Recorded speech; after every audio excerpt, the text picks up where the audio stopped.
here we are in Christian Women's Book Club.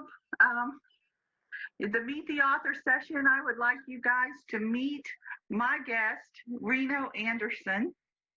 I'm Linda Duggan. I'm one of the interview team for the Meet the Women's group in Christian Women's Book Club. So this is exciting. Hey, this is my first live one. So guys, watch me while I'm just sitting here going, wow. I'm super excited. I want to let you guys know a little bit about Reno, and then I'm going to ask her a few questions. Reno has been a chaplain. She's married to a pastor. He calls himself the faster pastor because he is a long distance motorcyclist. Yes. To travel the world. There you go. and y'all have traveled the world, haven't you? We have. Oh my goodness. They have been in Malawi, where she started. I'm going to get it right. Middle school and a high school. Close, yes. Okay, tell me which. I started a girls' high school, and then later worked on an elementary school project as well in Malawi. In Zambia, we were doing food relief.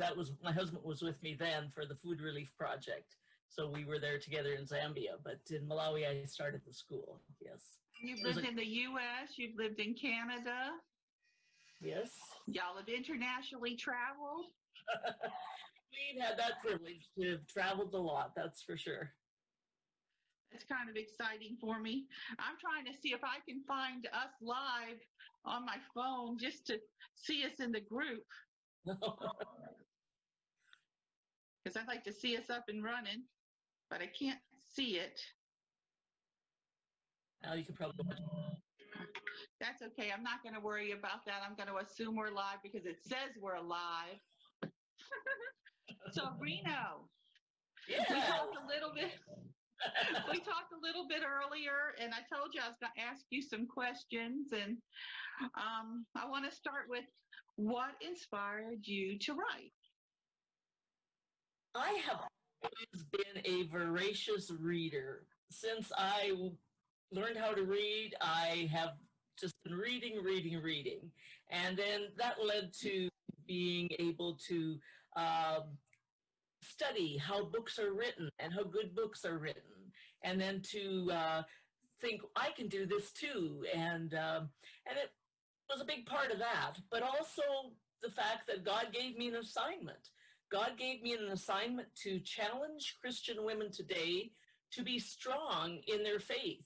And I had a mission to encourage women to be able to stand up for what they believe in. Amen. That's where you got the fierce warrior idea, but I'm going to hold off on that. When did you first consider yourself a writer? Oh, I suppose probably when I got my first check for a writing assignment. I think it was an article.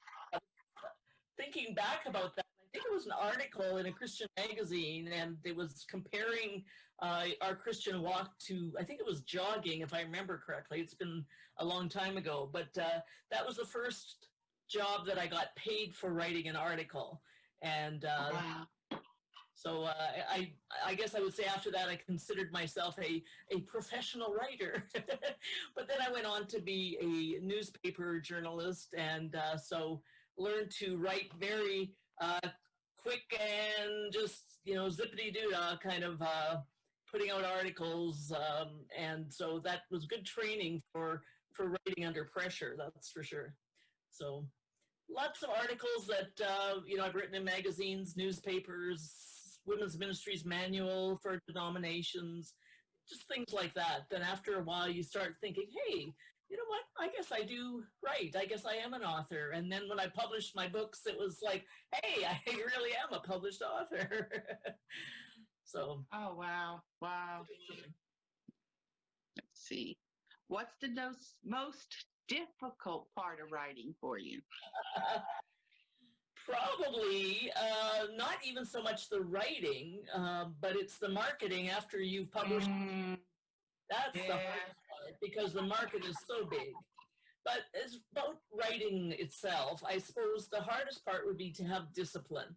When you get really busy and lots of things keep coming up, like, oh, well, maybe I'll write a little bit tomorrow, or maybe I'll have to write a little bit next week because this week's really busy, and you keep putting it off. So the thing is just to start to write, and just write wherever you are. Always have a pen and a notebook handy with you in your purse, and you got 5 minutes to wait for the doctor or for something else, and you sit down there and you write thoughts out, write something that you will later put into another piece, maybe an article or a book, who knows, but just write. That's the biggest thing, is you just have to write. It kind of sounds logical, but it's the truth, because otherwise you just won't write.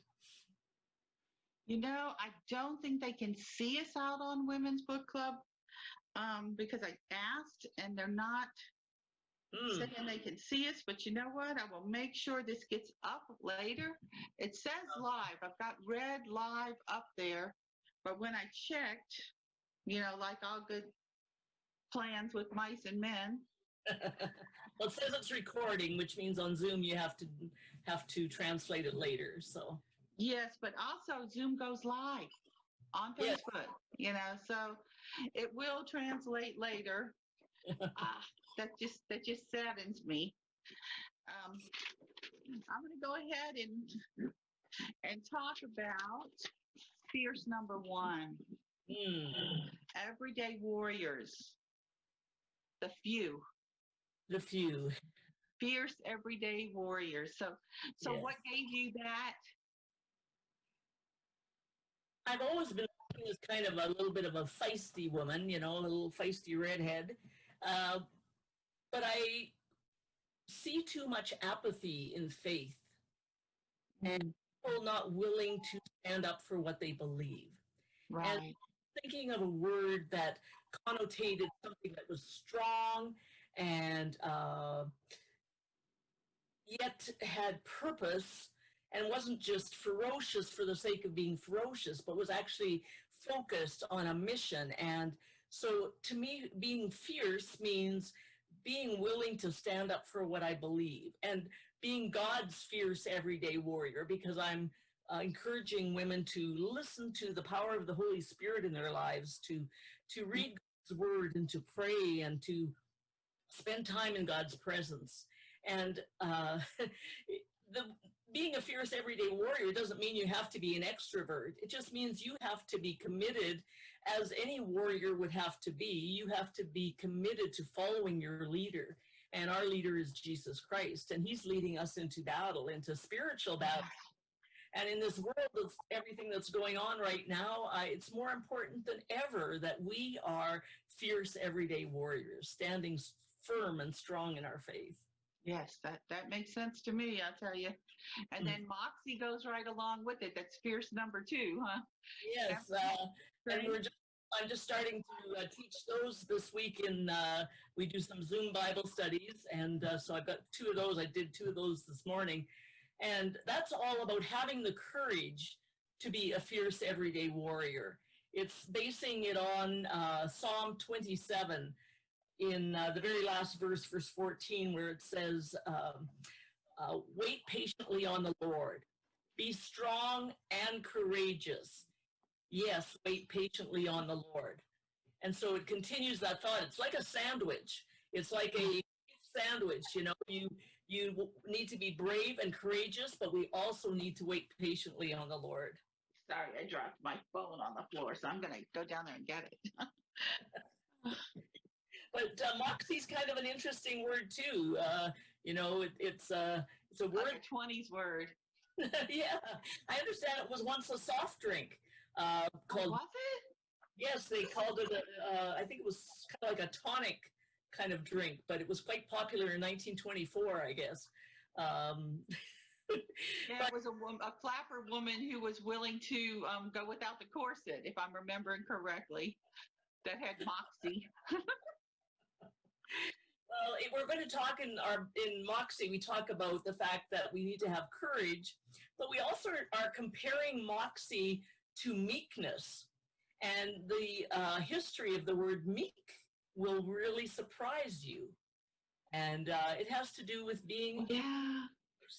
and so yeah, it's surprising, and both being a fierce everyday warrior, having Moxie, it all comes together with following our leader, and just being strong in our faith and following our leader by the power of the Holy Spirit, which is how we as Christians should be living, right? So, Yes, and what I was explained to, what I was explained to about meek was that a very powerful horse is meek. yes, He because it's doesn't under the have to control do of the warrior. Yes, he doesn't have to do what the person who's riding on him wants to do. That horse is making a choice to yes, submit his will to the rider. absolutely. You got it. You read my chapter 4. So yes, that's exactly right. Oh, that is so amazing. So tell me a little bit about the Jane Donovan series. I'm so excited about that one. The first one, Caverns of the Heart, where if I remember what I read about it is she's impersonating her twin. Asked by Twin, yes. she's been asked by yeah. I decided to write a series of novels too because I love to read mysteries. I read Scandinavian and British mysteries a lot too, and so it's kind of either spiritual books or you know um, mysteries. So it's kind of a juxtaposition there. But I've had enough adventures of my own that I decided I want to write about a few, and just for fun, good, clean, healthy books that are an adventure for women. So you could sit in your armchair and have an adventure and go to places like London and Portugal and Malawi and Zimbabwe and just have an adventure and solve a mystery. And so it's just kind of fun. Kind of lighthearted in a way, and yet it's got some good characters in it. So right now I'm working on the sequel to that. So hopefully that'll be out here before Christmas is my plan. And the sequel is The Glorious Light. This Glorious Light. Yes, it is. So can I read a little intro to Caverns of the Heart for everybody, just so that they have a... Sure. Jane never thought she would be asked by the CSIS to impersonate her unknown twin. CSIS is Canada's version of the CIA. Okay. Let alone while trying to find her missing mother. And where is the art of the angels? Jane's journey leads her to London, Portugal, Malawi to find her mother and find the art of the angels, something that's mentioned in a long forgotten explorer's journal. However, will Jane beat the dark angels to the cave? And I guess they're a, what is that? It's actually an African gang called the Dark Angels. An African gang called the Dark Angels to the cave that holds the mysterious drawing she's looking for. And will she find her mother? Caverns of the Heart brings us to a new genre, the women's adventure novel. Not only that, but the clean Christian women's adventure. That's awesome. That's why I was so excited to get to interview you. The live just keeps trying to go live, and I'm so sad that we didn't accomplish that tonight, but it is trying. It will take her to interesting places, and she will meet interesting characters, but then Jane's adventures do not end. And she goes on to another novel that is pretty much prepared. It's in edits. Yes. It'll be out there. All 3 of Reno's currently produced efforts are out there on Amazon. Mm-hmm. Where else can they get them? Is Amazon pretty much? You can get Kindle versions on a few other places like Barnes and Noble, and it's Kindle versions and print versions of both. So wherever you get your Kindle books, you can find that as well. So That is so cool. That is so cool. Well, Reno's husband pastors a church in Delisle, Yes. Saskatchewan, in Canada. Wow, you said that right. Amazing. Wow, did I? Yay! We practiced, guys. We practiced. uh, but and she teaches these Bible studies, so that's kind of exciting. I've been teaching Bible. I've been a Bible study teacher there for some time. So we've been here 4.5 years now in Delisle. Lived in Kentucky and Missouri before that, and Edmonton, Alberta, Canada before that, and California before that, and Zambia, and a few other places. But yes, we have been called by God to this small church in the middle of the Canadian prairies, and it was just deer to get us here. So she said that they don't generally have moose. They don't generally have moose, but they do have a lot of deer. You've seen an occasional moose? Oh, there was a moose just a few miles up the road here a few months ago, but we don't see them too often. But it's not their natural habitat here, but we do see a lot of deer around here. So you guys have traveled to 40 different countries. Yeah, I think last week it was 42, something like that. So wow, 42 different countries. Yeah. I have stayed in the continental U.S. Yeah, I was saying, Linda, I guess I've always had the travel bug. And one thing that one way I got the travel bug was on my grandpa's knee, and it had to do with books. And so that whole thing, writing and reading all together, was kind of with my grandpa, because I would bring home books from the library so that he and I could read together. And English wasn't his first language, but we would read books about faraway places, and we would. Oh, wow.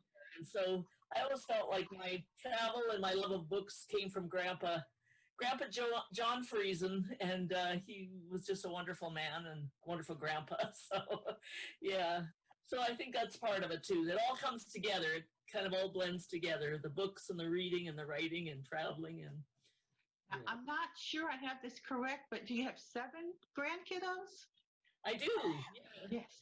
Yes, actually, some of them are adopted. 2 of them I knew before my daughter and her husband knew them, because they were children of a friend of mine in Malawi who passed away. And so my daughter and her husband adopted them. And wow. So I have 2 grandchildren that were born in Malawi, 2 in Zambia, and 2, I guess 3 in Canada. So like I like to say, I have 4 chocolate, 1 vanilla, and 2 swirl. They're all kids. They range from age 14 to 24 right now. So. Oh, wow. Yeah, my oldest grandbaby's 10, but guess how many I have? How many? 10. Oh, you have 10? Oh, my goodness. 1 year, 3 of my children, I have 5 children now. Oh, 1 year, 3 of my children each gave me a grandchild. And I'm like, okay, guys. Well, I've only got 2 kids, so, 7 is quite a few for 2 kids. That is. Well, it's really nice that you brought something back from Malawi that is so precious to your heart. Yes, and my second oldest grandson that was born in Malawi, he just gave his life to the Lord about 6 months ago. So, oh, how wonderful to have that happen. So, that is wonderful. Thing to have a grandchildren follow you in the Lord. Oh, yes, that is so good. Yeah. So did your husband get to baptize him? Well, that's actually in the works. We're just waiting for COVID because he lives a little ways away from us, 1,400 miles away. Unfortunately, he wants Grandpa to baptize him, but unfortunately, it's COVID. We just haven't worked it out yet. So that's going to happen soon. So down here in Texas, it was in the 80s today. What you got? What you got weather-wise? Well, we had 57 today of a high, and we had last night a low of 30. Oh, wow. Oh, wow. And we were thinking we had a cool spell here with the 80s. Yeah, you can send some of it this way. I wouldn't mind. Oh, Remember I told you, we were talking earlier. I let Reno know I've seen snow 3 times in my life, and she laughed so hard. She's like, 3 times. Three, Linda, three. Well, I was telling you that we have Halloween snow usually. Snow comes usually at Halloween, and it does not leave until Easter. I mean, we do not see the ground until Easter. So, yes, and you live far, far from the only place in Canada I've been. You were saying it's right. about, what, 1,200 miles away from the falls? Maybe more like 2,000 miles, yes, from where you were in. Wow. Yeah, because I crossed the border. That to me was another country. I crossed the border into Canada, saw the falls, and came back. Well, my son's living in Pennsylvania, so I do have somebody in the family on your side of the border, but he can't come and visit us now because of COVID, so the border's closed. This has got to end sometime soon. So how have y'all been doing with COVID? You've been able to open the church? And we have church services, but we're socially distanced, and our guidelines here are that we can only have 1/3 of our capacity, or our seating capacity, and our small church seats 120, so we can have up to 40 people to come to church on Sunday morning. But we're live streaming as well, and putting it on Facebook and YouTube, and so we actually have a lot of people watch that way from all over the place, which is kind of cool. So it's kind of an unusual time of ministry. There's no doubt about it. We've had so many people saved in our church during COVID that it's amazing to us. Wow. And a lot of what we're doing is live stream. Yeah. And to God, because they're in uncertain times, I'm sure. And that may be it. They opened up the children's. We have a huge church. They opened up the children's section, and they started off 25 came back, and then last week they had 50 more kids. Wow. Not kids we knew. 50 kids we did not know. That's amazing. I know, right? It just kind of just floored me. I was so grateful to God that, during COVID, their parents started watching our church on TV. Right. And then they opened up to kids, and the parents are like, we want our kids to be somewhere where people will really care that they're safe. Right. And, they're off the weekend. So they brought them to my church, and I'm like, wow. That's amazing. So we can't wait for the baptisms to begin. How do you do that during COVID? You just, you can't baptize right now, right? That's right. Yeah. You'd only be able to do one at a time, so have to do sprinkling or something instead of immersion, I guess. You should take. Well, my church is Baptist, so they're going to want to dunk them. Oh my God. It's been so good to talk to you, Reno. And you guys tell them where they can get your book. I do not want to leave conversation without a. Sure. I write my Bible study books with my nickname Reno and my legal name Ruth. So it's Reno Ruth Anderson, and on Amazon.com. So you can look me up as an author, and they both be there. But it's Fierce: the Few, and it's Moxie: Finding the Courage. So if you look it up that way as well, and then Caverns of the Heart is written under my maiden name, which Reno Dole. So it's Doell, if I'm remembering correctly. That's right. Yes, you got it. So I certainly send you the links at some point if you are interested. But if you looked on Amazon and looked up my book name with my name, I think you should find it. I think I saved a link that I can give to the Women's Book Club, the Christian Women's Book Club. So that way they can also post that for them with this recording, which was supposed to go live, and I've tried 3 times. So it is what it is, guys. It is what it is. Well, God bless you so much, Reno, and just keep doing the fierce warrior work that you do. I promise you, I'll be fierce over here in Texas. Great. Looking forward to meeting in person sometime so we can discuss it better. Oh, that'd be so much fun. For sure. Well, I'm going to end this, and God bless you. And God bless ladies, you. gosh, I wish you had been live with us. I wish you'd been live.